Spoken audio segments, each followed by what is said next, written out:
साल 2027 में उत्तराखंड के अंदर कुंभ का आयोजन किया जाएगा और कुंभ का आयोजन हरिद्वार शहर में होगा। हरिद्वार के अंदर 2027 में कुंभ होने वाला है।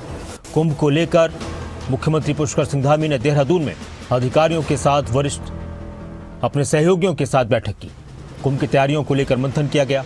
अलग अलग व्यवस्थाओं के संबंध में चर्चा की गई। एक बहुत ही बड़ा इवेंट अब 2027 में हरिद्वार में देखने को मिलेगा। हरिद्वार में कुंभ को लेकर तैयारियां अभी से शुरू कर दी गई हैं। मुख्यमंत्री पुष्कर सिंह धामी ने अलग अलग विभागों के अधिकारियों के साथ बैठक की और कुंभ को लेकर तैयारियों को लेकर मंथन किया। बड़े पैमाने पर कुंभ का आयोजन किया जाता है। दुनिया भर के लोग कुंभ में पहुंचते हैं और जाहिर सी बात है कि इतने सारे लोगों के लिए तैयारियों को बहुत पहले से ही करना होता है। मुख्यमंत्री पुष्कर सिंह धामी की तरफ से कुंभ को लेकर एक अहम बैठक की गई है। 12 साल में कुंभ का आयोजन किया जाता है और अब हरिद्वार में 2027 में कुंभ का आयोजन किया जाएगा।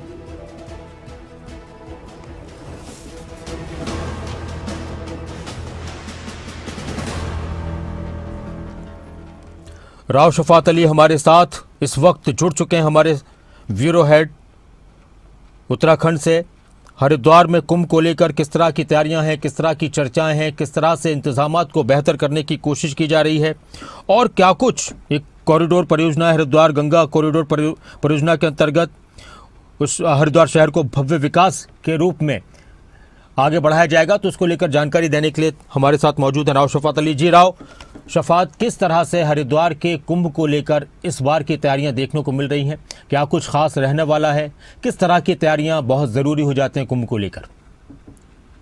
देखिए डॉक्टर नासिर, क्योंकि 2027 में कुंभ होना है तो राज्य सरकार चाहती है कि जो व्यवस्थाएं हैं, सुविधाएं हैं, श्रद्धालु जब कुंभ में पहुंचे तो उनको किसी तरह की कोई परेशानी ना हो जी। तो इसको पहले से सुनिश्चित किया जाता है और मुख्यमंत्री पुष्कर सिंह धामी समय समय पर तैयारियों का जायजा लेते हैं, समीक्षा करते हैं और आज भी एक खास बैठक की जा रही है मुख्यमंत्री की ओर से।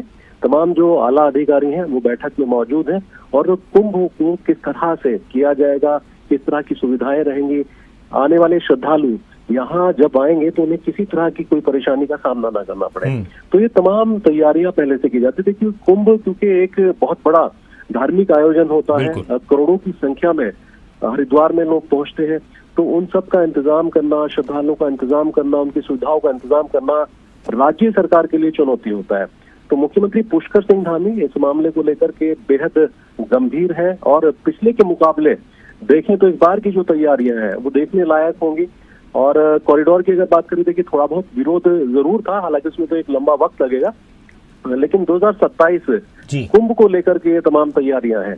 कहाँ कहाँ आयोजन होगा और किस तरह से जो अखाड़े हैं, क्योंकि अभी बैठकों का दौर शुरू हुआ है, अभी तो जो बैठकों का दौर चलता रहेगा, अखाड़ा परिषद से भी बैठकें होंगी और आने वाले वक्त में भी नए जो प्लान कुंभ को अच्छी तरीके से उसका जो आयोजन है किस तरह से किया जाए उसको लेकर के और बैठकों का आयोजन। अच्छा, मैं राव शफात अली एक बात और मैं आपसे जानना चाह रहा था कि एक तरफ तो बैठकों का दौर होता है तो दूसरी तरफ हम क्या ये समझ सकते हैं कि अब धरातल पर भी अभी से ही तैयारियां शुरू कर दी गई हैं कुंभ को लेकर, और कितने लोग जुटने की संभावना होती है जब उत्तराखंड में कुंभ होता है? तो हाँ डॉक्टर नासिर, देखिए पहले से ही तैयारियां चलती हैं क्योंकि कुंभ और महाकुंभ एक बड़ा आयोजन होता है और करोड़ों की संख्या में देखिए श्रद्धालु पहुंचते हैं। तो अब उनके सुविधाओं का इंतजाम करना सरकार की जिम्मेदारी होती है। तो सरकार अपनी जिम्मेदारियों को देखते हुए पहले से ही जो अधिकारी हैं उनको डेप्यूट कर देती है। कुंभ मेला अधिकारी अलग से डेप्यूट किए जाते हैं, वो व्यवस्थाओं का जायजा लेते हैं, उनकी कंधों पर जिम्मेदारी होती है और ये बड़ी जिम्मेदारी होती है। और अभी लगता है कि जैसे 2027 दूर है लेकिन वक्त बहुत कम है क्योंकि बड़े पैमाने पर तैयारी करनी होती है। पूरा का पूरा जो क्षेत्र है, कुंभ क्षेत्र है, उसमें इंतजाम करना एक चुनौती के तौर पर होता है। तो ये तमाम तैयारियों का पहले से ही इंतजाम किया जाता है और धीरे धीरे जैसे जैसे वक्त बीतता जाएगा मुख्यमंत्री पुष्कर सिंह धामी उन तैयारियों को ग्राउंड जीरो पर भी चेक करेंगे। अधिकारियों के साथ लगातार बैठकों का दौर भी चलेगा और कुंभ में किसी तरह की कोई दिक्कतें ना हो, तो ये तमाम चीजें पहले से सुनिश्चित की जाती हैं। जी।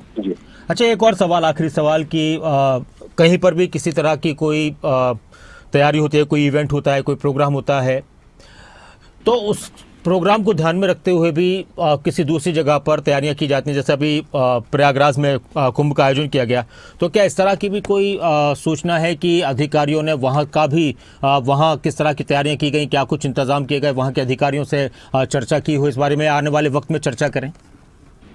नहीं, देखिए डॉक्टर नासिर, हरिद्वार धर्म नगरी में कुंभ हमेशा से होता है और कुंभ, महाकुंभ, अर्ध कुंभ यहाँ होता रहा है और हमेशा इंतजाम अच्छे रहे हैं। लेकिन इस बार के जो इंतजाम है वो और बेहतर देखने को मिलेंगे, क्योंकि तमाम जो इंतजाम है पहले के मुकाबले हाईटेक भी हो रहे हैं। और अभी हालिया जैसे आपने जिक्र किया कि प्रयागराज का कुंभ भी संपन्न हुआ है, सकुशल संपन्न हुआ है, तो उससे पहले क्योंकि हरिद्वार में भी कुंभ हुआ था, इसको अर्ध कुंभ कहते हैं, वो भी सकुशल संपन्न हुआ था। लेकिन क्योंकि बड़े पैमाने पर तैयारियां करनी अच्छा, होती ये है, जो तो कुंभ है, ये कुंभ सिर्फ इसको कुंभ कहा जाएगा, ये इसका पूरा नाम जैसे अर्ध कुंभ, महाकुंभ?